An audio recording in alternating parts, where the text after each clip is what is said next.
বর্তমান সময়ে ধর্মীয় নেতৃত্ব দেয় মসজিদে ইমাম সাহেবগণ, কিন্তু সর্বত্রই ইমামদের আমরা যথাযথ সম্মান দিচ্ছি না। শরীয়ী দৃষ্টিকোণ থেকে ইমামদের গুরুত্ব কতটুকু এবং কেমন করা উচিত?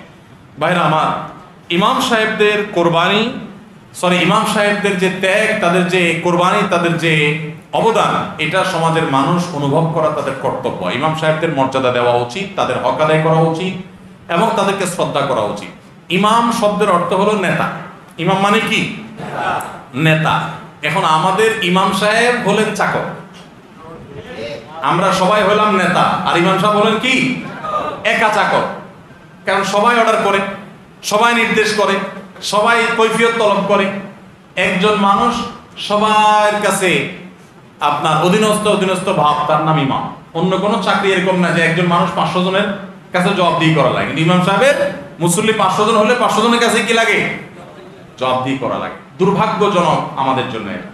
এই জন্য আমাদের ইমাম সাহেবরা তো আসলে ইমামতি করেন না, ওনারা করেন আমামতি।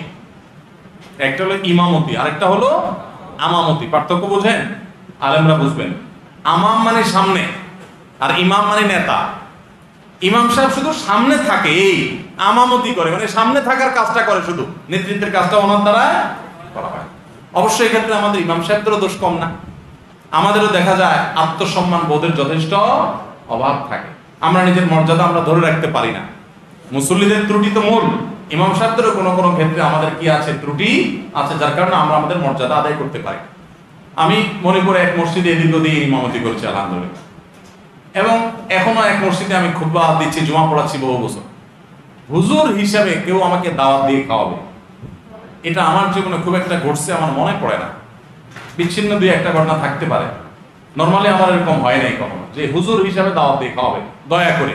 এটা এখন না, যখন আমার অনেক কষ্টের সংসার চলতো তখনও না।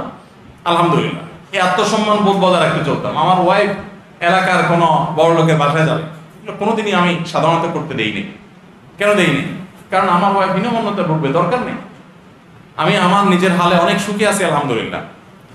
ইমাম সাহেবরা তাদের আত্মমর্যাদা ধরে রাখতে হবে। দুনিয়াদারদের দুনিয়া দ্বারা প্রভাবিত হতে পারবেন না।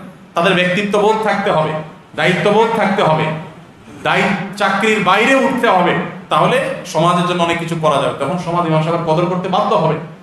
আবার সমাজের মানুষকেও বুঝতে হবে যে ইমাম সাহেব আল্লাহ সুবহানাহু ওয়া তাআলা তাকে কোরআন ইলম দিয়েছেন, তিনি নবীর ওয়ারিস, অতএব তার মর্যাদা অনেক বেশি। এজন্য ইমাম সাহেবদের কদর করতে হবে। আর যদি আমরা না করি, মনে রাখবেন চাকরের পিছনে নামাজ পড়া জায়েজ নেই।